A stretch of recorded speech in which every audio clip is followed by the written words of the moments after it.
Alright, so this is a GSM module. So today I am breaking down this GSM module based on the SIM800A. So we will know exactly what each part does and how this board actually communicates over mobile networks.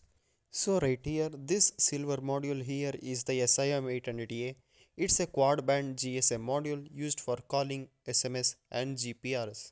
This chip is what talks to the mobile network using the UT commands.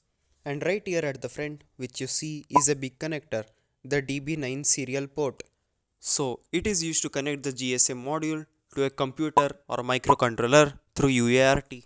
Right here, the IC which you can see is the ILX232. So this IC is used to convert the RS232 voltage levels into TTL. So your microcontroller can safely talk to the SIM800A. Alright, so now let's talk about the audio interface. So on this side, you will find the mic and a speaker pins. So these allow you to connect a microphone and speaker if you want to make actual phone calls through the module. So now let's talk about the indicator LEDs.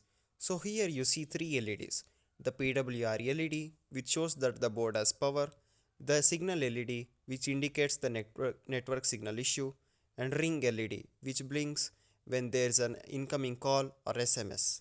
So right here now, to power up this module, let's talk about the power section.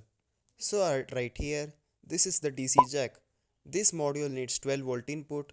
The onboard regulator converts it into the required voltage for the SIM800 chip. Now let's talk about the important thing of this module.